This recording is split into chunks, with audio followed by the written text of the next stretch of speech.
So the other thing is, it's not all that cool to get a lot of girls in your 30s. Okay. If anything, guys do it secretly now. Okay. Guys are married and they're sneaking off because most guys are married by 35. When you're in your, like, a lot of the reason that guys want to get girls is not so much about the sex. It's about that they want to be the stud, right? When you're like 18 to 25, the cool thing to do is the guy who gets a lot of girls. Okay, that's not cool in your 30s.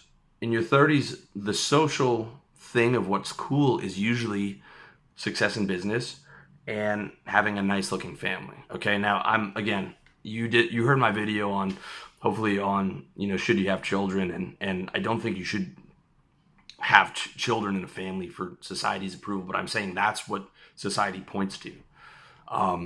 But you definitely should have that successful business, okay? Because then you get the social approval and it's the right thing for you. The kids thing, I don't know, with the way it is marriage in the West, and I'm still undecided on that. But I'm saying the game changes from what's viewed as cool, okay? Because in reality, it's like you're 23, your parents aren't worried. They're like, oh, he's being the wild boy now, right? Like it's society changes what they think is cool. That's why you see all these pickup artists and stuff getting married in their mid 30s, because it's not cool to be,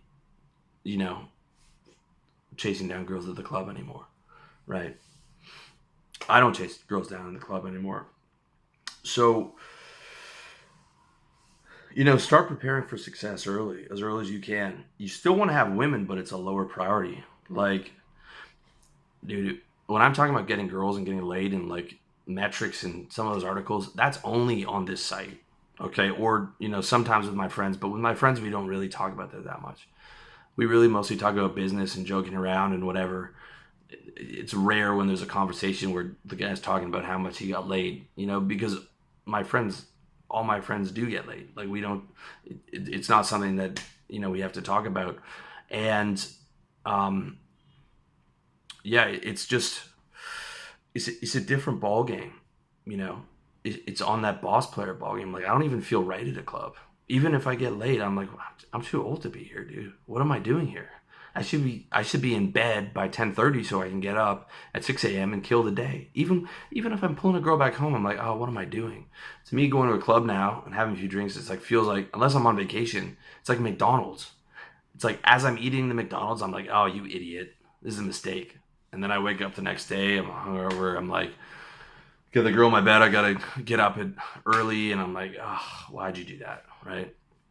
You should have just called a girl that you were already seeing and had an early night and, left it at that. So, different ball game in your 30s. Of course, you're going to still want to have women or a girlfriend, whatever you want, but if getting women, being the pretty boy playboy is your number one priority, you're hustling backwards, dude. You are hustling backwards. If you're listening to all those pickup and dating things, they got your priorities all out of whack, man. Because they want to get paid, right? So the more you're invested in that, the more likely you are to buy a product and buy a boot camp and tell your friends about it, okay? Like 90% of my traffic still comes from the sex and dating stuff. But when I get you here, okay, I want to transmute that energy. Like, you can still get laid, you can still have good sex, but let me transmute that energy to get you to where you are playing the entire game of life, man. Not just that little area with women, dude. Like, boss player game. You're 24/7 waking up to win across all the areas, man. Trying to be the best son, the best friend, the best entrepreneur, well-dressed, like fit, like everything, man. Okay? And that success and that greatness and that mission is the number one thing.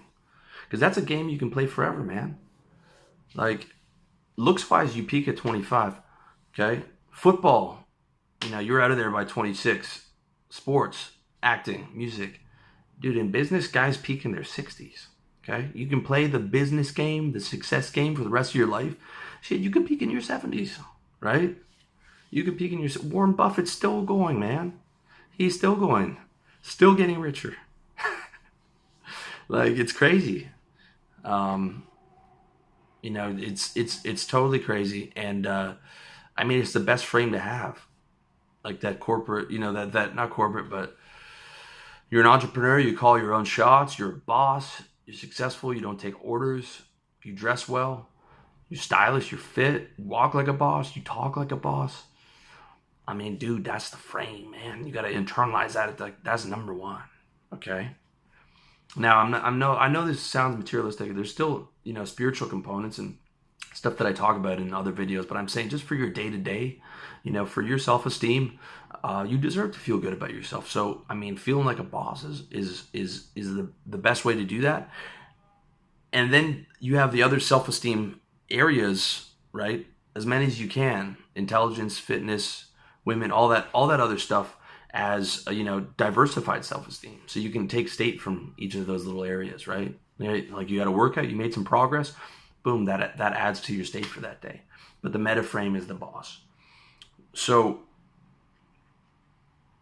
that makes the case for conservative style, in my opinion. Okay, conservative style dressing like you have money, all right, as opposed to that bad boy, playboy rebel style. Okay, and I think this applies even if you're 21, because you're dressing like, even if you're not wealthy right now, you're dressing like the guy that you're going to be, and you're hypnotizing yourself like, I am successful, I am wealthy. When you dress like that bad boy, you feel like that rebel, that outcast, or not that outcast, but the rebel, the bad boy, that dude. I mean, you get stayed off of that, but you don't get that higher level success, right? You don't get that higher level admiration from everybody, right? You just have some girls that might be into you, But adults look at you with ripped jeans and they're like, oh, poor kid, he doesn't have enough money to buy a proper pair of pants, right? Like, I say for everyone now, young guys, older guys, conservative style with a bit of edge. The guy that I look to is Jason Statham, right? We got the same haircut. We got the same little stubble here. In his off time, he's usually in a tight polo, or he's in a tight fitting sweater, or he's in a suit. One of those where he looks like he has money, but you can see the fitness and you can see a bit of the attitude. So it's kind of like wealthy, but a bit of that thug, a bit of that like rough edge, right? So you still have a bit of that sex appeal. I think that's the ideal combination. Okay, but having that money is the extra edge, because that's status, and that's one of the most attractive things to women, man. You know the most attractive look for a man, it's not naked. It's in a suit. It's in a 3-piece suit. Okay. When I would walk to work, if I had a client meeting and I'm wearing my $2,000 suit, back when I, cared about dropping $2,000 on a suit, the most looks I ever get from women would be wearing that suit, and it would be double what I would normally get. Double. Okay. If you're wondering, what style should I choose, right? You have all these different niches and whatever. Like, dude, dress like you have money and show that you're fit and be clean and look good.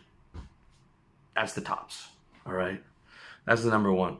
And if you want, you can check out my article, revolutionarylifestyledesign.com, on how to build your entire wardrobe for under $2,000. Some of those items are a bit dated. I think the article is 4 or 5 years old, but you can also check the resources section to get some of the newer updates. But the bulk of it's still good.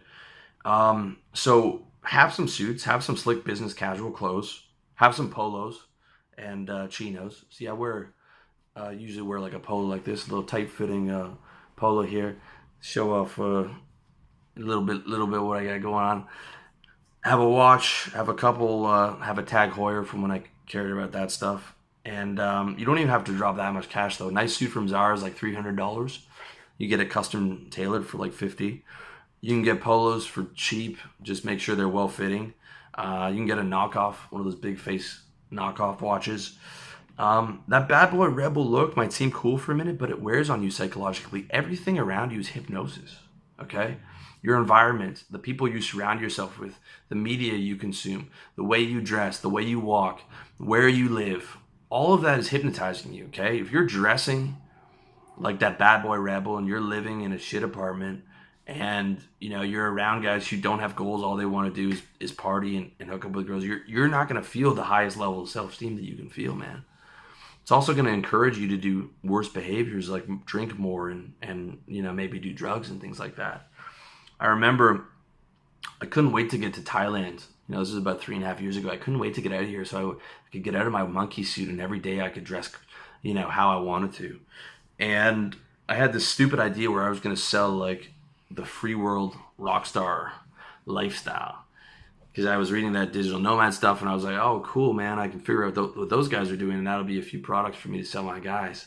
Um, it didn't turn out that way because the vast majority of that's a scam. I'm not going to sell you guys garbage dropshipping courses and tell you to come out to Thailand with barely any money to gamble on a dropshipping business. That's probably not going to work. Okay, I was like, this is trash. And also, it felt cool to be rolling around on a motorbike, and I'm, I got ripped jeans and whatever. And then I look around, and I'm like, dude, the Western guys here look so terrible, in Chiang Mai. These digital nomads, I was like, I can't in any way be associated with them. And also, like, I had a girl over, and she came to my place. She's like, oh, this is a nice place. I thought you were poor. And I was like, why would you think that? Oh, your jeans are ripped. I was like, okay, so some people might get it, but like, over here, especially in Asia, it's like looking like you have money goes a long way. A lot of people didn't grow up with money, so they're going to try and look like they have money. They can't understand why someone would walk around with holes in their jeans, even if those jeans are $200, right? And more than that, even in the West too, like, you want to be able to go to a nice restaurant. You want to be able to go to a nice mall and not feel like you're lower than the people who work in the shops, right? When you're dressed like that, that's how you can feel. Like, you want to feel like you fit in. Like, when you're living in a nice place, you're going to nice restaurants, you're going to, taking your girl somewhere nice. Okay, I'm not saying you have to blow a lot of money on this. If you don't have a lot of money, you can just do it occasionally, but you want to be able to feel like you fit in, like, hey, I belong here. I belong here. I'm successful. I'm living in a nice building where it's quiet and it's clean and everything, and I belong here.